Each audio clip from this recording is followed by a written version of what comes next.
Hello, नमस्कार साथियों। आपका फिर से स्वागत है आपके यूट्यूब चैनल इंजीनियरिंग स्टडी 85 में। आपको वैसे पता ही है कि राजस्थान में अभी 15 दिन लॉकडाउन की घोषणा हो चुकी है, जो कि हमारे 10 तारीख से 10 मई 2021 से 24 मई 2021 तक रहेगी। तो जिस तरह की संभावना है कि आगे पेशेंट है जो दिन रात बढ़ रहे हैं, इसमें कॉलेज या संस्थाएं खुलने के आसार बहुत कम हो रहे हैं। तो आपकी स्टडी किसी तरह से खराब ना हो, व्याधित ना हो, इसलिए मैं बार बार आपके लिए चैनल पे आपसे संबंधित हर कोई टॉपिक लेके आ रहा हूँ। और अभी तक हमारा जो टॉपिक चल रहा था वो टॉपिक था इंजन के भाग।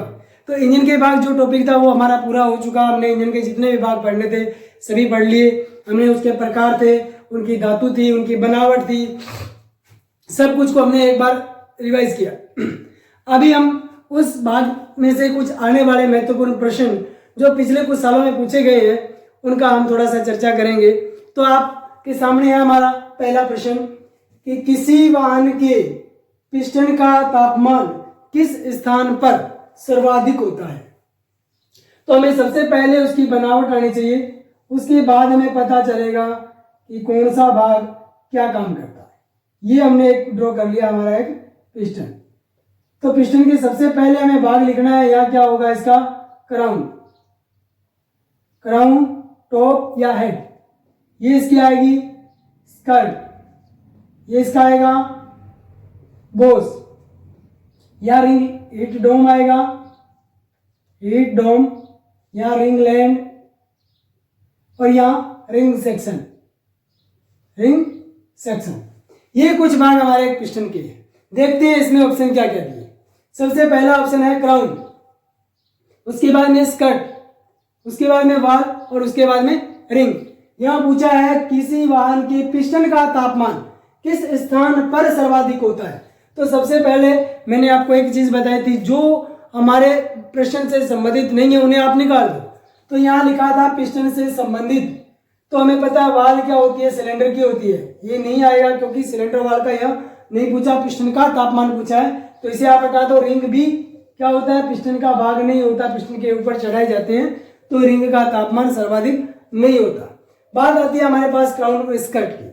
तो स्कर्ट हमारी कहाँ आ गई? ये, और हमें पता है स्कर्ट वाला भाग हमेशा ऊपर वाले भाग से बड़ा होता है। तो अगर ये तापमान अधिक होता तो ये फैलाव ज्यादा करता, फैलाव ज्यादा करने से हमारे इसमें जाम हो सकता है, इसलिए हम इस स्कर्ट को नेग्लेक्ट कर देते हैं। बचता हमारा क्राउन।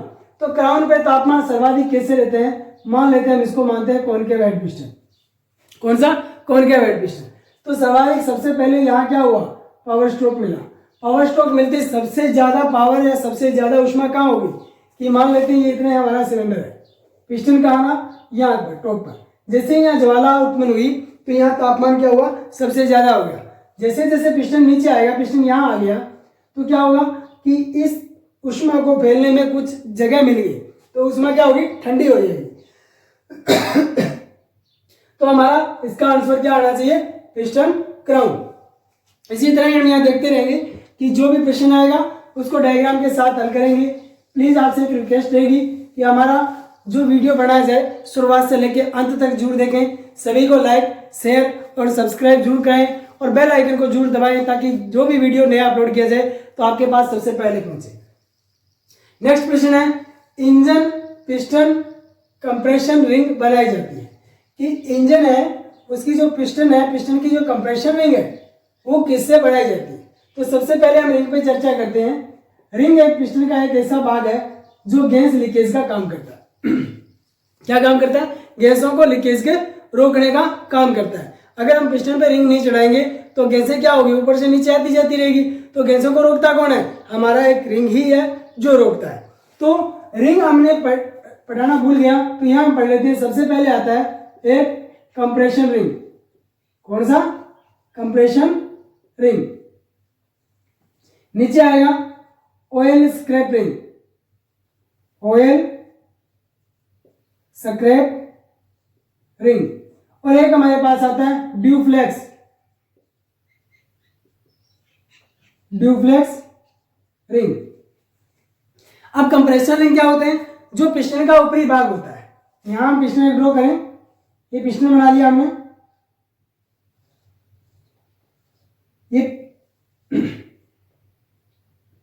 ये हमने पिस्टन बनाया, ये पिस्टन बॉक्स बना लिया। यहाँ ऊपर में लगभग ये संख्या में 3 लगाए जा सकते हैं, संख्या में 3 लगाए जा सकते हैं। बाद में आता ऑयल रिंग। ऑयल रिंग एक या तो इनके साथ लगा दिया जाता है, और जहां संख्या में 2 होते हैं वहां एक इस ग्रुप से नीचे लगा दिया जाता है। तो ऑयल स्क्रैप रिंग का काम होता है जो ऑयल सिलेंडर वॉल को ठंडा करने के लिए स्प्लैश विधि से या प्रेशर विधि से ऊपर भेजा जाता है, वो वापस स्क्रैप करके वापस ऑयल संप में डाल देगा। इसका काम होता है ऑयल स्क्रैपर रिंग का, ताकि ये ऊपर जाकर ऑयल वापस कंबस्शन चैम्बर में नहीं जगे, इसलिए हम ऑयल स्क्रैप रिंग का इस्तेमाल करते हैं। और कंप्रेसर रिंग का काम होता है आए हुए हमारा चार्ज या गैसेज को कंप्रेस करना, संपीड़ित करने का काम। जैसे हमारे रिंग्स कमजोर हो जाते हैं, हमारा कंप्रेशन कमजोर पड़ जाता है और गाड़ी पूरी पावर नहीं ले पाती। इसके बाद आता है ड्यूप्लेक्स रिंग। ड्यूप्लेक्स रिंग एक ऐसा रिंग है जिसका उपयोग हम अंतिम विधि में करते हैं। हमने कुछ पहले पढ़ा लाइनर में हमने 2 तरह की पढ़ी घिसावट, एक अंडाकार और एक टेपर या गिलास नुमा। तो दोनों में हमने देखा कि दोनों की, एक तो टेपर में उसकी स्थिति क्या हो जाती है, ऐसी बन जाती है, गिलास नुमा में ये बन गई। इस स्थिति में हमारे पास ये दोनों रिंग काम नहीं करेंगे, तो हम लेंगे ड्यूप्लेक्स रिंग। ड्यूप्लेक्स रिंग में कुछ इस तरह से एक भाग बना होता है, या कुछ छोटी छोटी रेल बना दी जाती है, छोटी छोटी रेल बना दी जाती है। इनके बीच में इस तरह से स्प्रिंग लगा दिया जाता है और अंदर के भाग में स्प्रिंग होता है। तो ये इन रेल को बाहर की ओर धकेले रखेगा। जैसे हम इसमें लगाएंगे तो जो हमारी ये टेपर या अव्वल थी घिसावट, इसकी ये पूरी सतह से सट करके की बैठ जाएगा। और जिस दिन हमारा ये रिंग काम करना बंद कर दे, उस दिन हमें लाइनर नया बदलना पड़ेगा या हमें रिबोरिंग करवाना पड़ेगा। ये तो थे हमारे रिंग। अब चलते हैं हम हमारे क्वेश्चन पर। हमने क्या पढ़ा, compressor ring, oil scrap ring और ड्यूप्लेक्स रिंग। अभी आते हैं रिंग की धातु पर। यहाँ रिंग की धातु देखते हैं, कास्ट स्टील से बनाई जाती है ज्यादातर रिंग। जैसे देखते हैं यहाँ क्या लिखा, कास्ट आयरन, स्टील, एल्यूमिनियम और कांसा। मैंने पहले ही बताया था, जो नहीं आ रहा उसको कैंसिल कर दो। जो आपको पता है कांसे का नहीं बनाया जा सकते, क्रॉस, एल्यूमिनियम से नहीं बनाते क्रॉस, बचा हमारे पास स्टील और कास्ट आयरन। स्टील सीधा लिखा है, अगर यहाँ को स्टील का मिश्रित लिखा होता या कास्ट स्टील लिखा होता तो हम इसको राइट कर देते। यहाँ लिखेंगे अपने कास्ट आयरन। और ये सारे के सारे प्रश्न आए हैं 2017 में एनसीवीटी एग्जाम में, डीजल मैकेनिक ट्रेड के। तो अब चलते हैं अपने नेक्स्ट प्रश्न पर। गियर बॉक्स की जिस शाफ्ट से स्पीडोमीटर, क्या स्पीडोमीटर चलता है, उसे क्या कहते हैं? स्पीडोमीटर किस शाफ्ट से लगा होता है? हमने पढ़े थे स्पीडोमीटर, ओडोमीटर, टेकोमीटर। तो जितने मीटर पढ़े थे तो उसमें पूछा स्पीडोमीटर कौन से शाफ्ट से चलता है। यहां लिखा है प्राइमरी शाफ्ट, ले शाफ्ट, काउंटर शाफ्ट और मेन शाफ्ट। तो हमें पता है प्राइमरी शाफ्ट कहाँ आ गई, गियर बॉक्स में आ गई। ले शाफ्ट गियर बॉक्स में नीचे वाले हिस्से में। काउंटर जहां से हम गियर शिफ्ट करते हैं उसके ऊपर एक काउंटर फिक्स रहता है, उसे अपने काउंटर शाफ्ट बोलते हैं। मेन शाफ्ट जो क्रैंक शाफ्ट से निकल के शाफ्ट आती है उसे बोलते हैं मेन शाफ्ट। तो हमें पता है ये तो सभी सहयोगी आ गई, तो हमारे पास मुख्य क्या हुआ, मेन शाफ्ट। तो इससे स्पीडोमीटर किससे जुड़ा होता है, मेन शाफ्ट से। आगे प्रश्न है, ब्रेक का उद्देश्य क्या है? ब्रेक क्या क्या काम होता है? ब्रेक का काम होता है चलती हुई गाड़ी को विराम अवस्था में लेकर के आना। तो इसमें क्या होता है, गतिज ऊर्जा होती है। जैसे गाड़ी चलती है तो गतिज ऊर्जा होती है, और गतिज ऊर्जा को जैसे ही अपने रोकते हैं तो हमारे पास गाड़ी के ब्रेक लगाते हैं, जैसे ही ड्रम के साथ हमारे लेदर या ब्रेक शू जिसे बोलते हैं वो चिपकते हैं तो कौन सी ऊर्जा उत्पन्न होती है, उष्मा ऊर्जा। देखते हैं क्या मिलेगा। यहां देखो इसमें लिखा ऊर्जा संग्रहण, ऊर्जा संग्रहण। तो ऊर्जा संग्रहण को समझो। ऊर्जा संग्रहण डिवाइस हमने कहा था किसको, फ्लाई व्हील को। किसको बोला था, फ्लाई व्हील को। तो ये नहीं होगा। घर्षण को ताप में बदलना, किसको, घर्षण को ताप में बदलना। मतलब ऐसा तो कोई क्रिया नहीं होती, चल रहा है घर्षण से हम कोई ताप ऊर्जा लें, नहीं होगा। ताप ऊर्जा को गतिज ऊर्जा में, ताप ऊर्जा को गतिज ऊर्जा में, ये तो हम इंजन में करते हैं, जो ताप द्वारा गैसों को फैलाते हैं और उससे हमें गतिज ऊर्जा मिलती है। तो ये किसकी कार्य की आ गई, इंजन की। तो हमारे पास बचा गतिज ऊर्जा कौन सी थी, गाड़ी की। और ताप ऊर्जा जैसे हम ब्रेक को लगाएंगे तो वो किसमें बदल जाएगी, ताप ऊर्जा में। इसी तरह ही हमें हर एक प्रश्न को ध्यान से पढ़ना है, उसको सॉल्व करना है। चलो देखते हैं आगे वाले कुछ प्रश्न। आगे क्या आएंगे,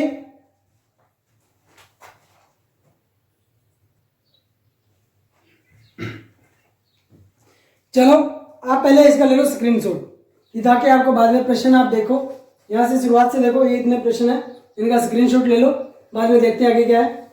तो यहाँ आपके पास अगला प्रश्न आया है कि यांत्रिक ईंधन पंप का संचालन कौन करता है। तो यांत्रिक कौन सा पंप होता है? Mechanically pump. मैकेनिकली पंप को मैंने आपको समझाया था कि ये पंप एक कैम द्वारा ऑपरेट होते हैं। सिंगल सिलेंडर इंजनों में उसी कैम से ऑपरेट हो जाता है जो कैम वाल्वों को खोलती है। मल्टी सिलेंडर इंजनों के लिए मेन कैम के शाफ्ट अलग से गियर लगा करके या चेन द्वारा ड्राइव देके अलग एक इनलाइन असेंबली तैयार की जाती है जिसमें अलग अलग प्लंजर डाले जाते हैं। उन प्लंजरों के लिए एक अलग कैम शाफ्ट का इस्तेमाल किया जाता है। तो मोटी मोटी बात यह होगी कि हमारे लिए यांत्रिक फ्यूल पंप को चलाने के लिए हम कैम शाफ्ट का इस्तेमाल करेंगे। तो देखते हैं इसने ऑप्शन क्या क्या दिए। उलझाने के लिए बहुत कुछ देगा, परंतु अगर आपको थ्योरी पूरी याद होगी तो कोई आपको गुमराह नहीं कर सकेगा। यहाँ देखिए सबसे पहले लिखा है कि इनलेट वाल्व। तो क्या ईंधन पंप इनलेट वाल्व से चलता है? नहीं, मैं इसको साफ ही कर देता हूं, नहीं चलेगा। उसके बाद लिखा है कैम चल सकता है। कनेक्टिंग रोड से क्या ईंधन पंप चलता है? नहीं चलता। क्रैंक शाफ्ट के साथ तो अलग भाग जुड़े होते हैं। क्रैंक शाफ्ट से कैम शाफ्ट और ऑपरेट होती है, उसके साथ ऑयल पंप ऑपरेट होता है, परंतु अगर हम ईंधन पंप चलता है तो क्रैंक शाफ्ट से ईंधन पंप नहीं चलता। इसको भी हम गलत मानेंगे। तो हमारे पास आंसर आ गया क्या? Cam shaft, SHAFT। Cam shaft से हमारा कौन सा चलेगा? मैकेनिकल ईंधन पंप। वीडियो पूरा देखना, लास्ट तक आपको एक से एक बढ़िया प्रश्न मिलेंगे। आगे देखते हैं क्लच किस सिद्धांत पर काम करता है। क्लच आपने नहीं पढ़ा, आपके सिलेबस में नहीं है, फिर भी एग्जामिनर उठाने वाला प्रश्न कहीं से कोई भी उठा लेता है, हो सकता है आपके लिए 3 नंबर कहीं काम आ जाए। तो सबसे पहले लिखा है स्लाइडिंग। तो स्लाइडिंग किसमें होती है दोस्तों? आपको नहीं पता। स्लाइडिंग मैश टाइप एक गियर बॉक्स होता है, जैसे सिंक्रोनाइजिंग स्लाइडिंग मैश, इस तरह गियर बॉक्स होते हैं। उन गियरों में स्लाइडिंग काम होता है गियर में, तो क्लच में नहीं होता। इसको मैं हटा देता हूं लाइन से।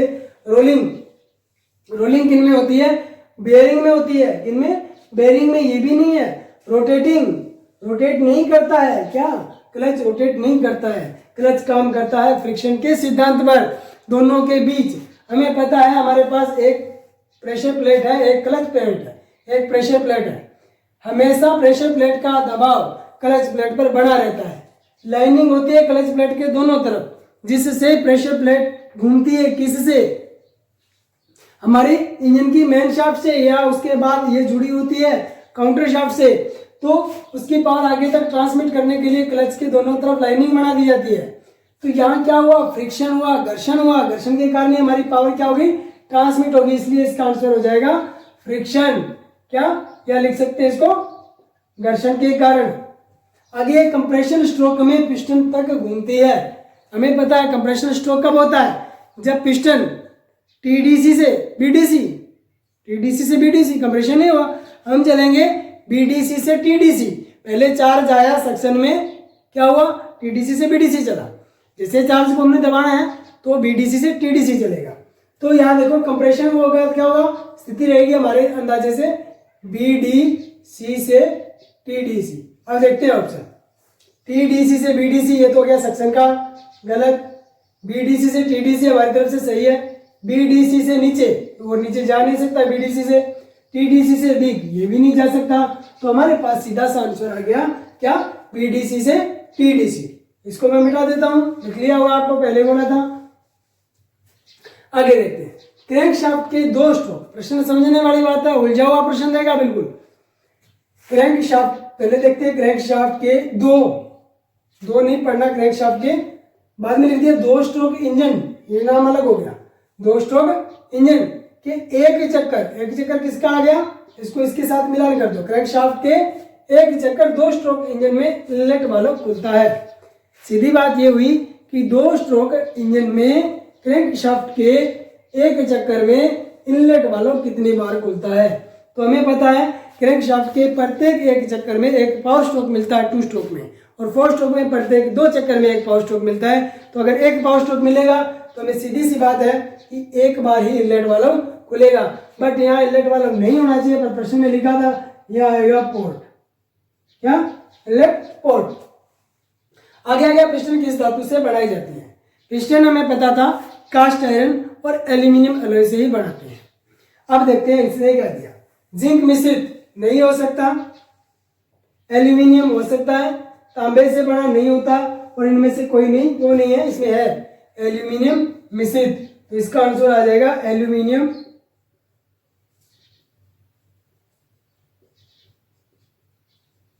अलॉय। आगे आगे पिस्टन के नीचे वाले हिस्से को क्या कहते हैं?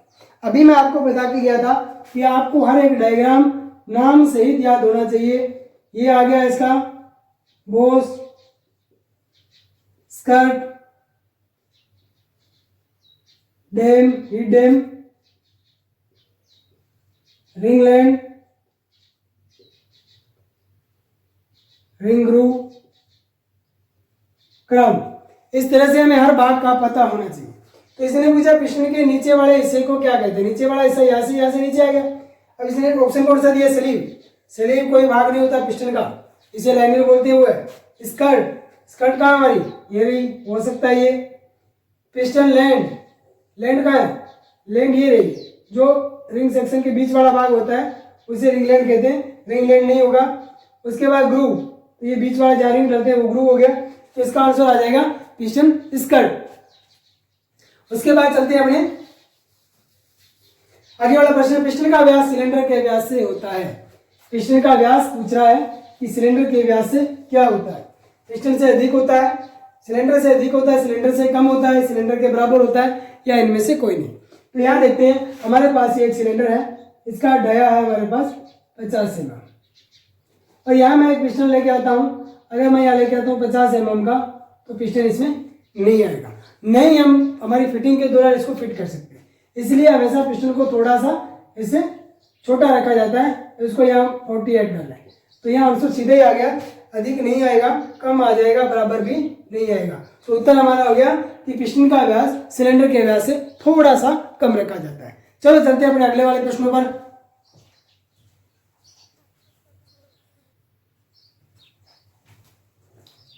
चलो अगले वाला हमारा प्रश्न है कि क्रैंक शाफ्ट व केम शाफ्ट को आश्रय देने के लिए किसका इस्तेमाल किया जाता है? मैंने आपको बात एक पहले बताई थी, हमें जब इंजन पढ़ना है तो सभी भागों का पूर्ण गहनता से अध्ययन करना पड़ेगा।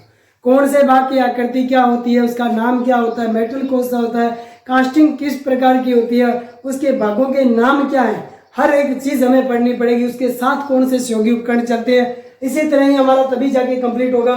तो सबसे पहले इसने लिखा क्रैंक शाफ्ट व केम शाफ्ट को सपोर्ट कौन करता है, आश्रय कौन देता है?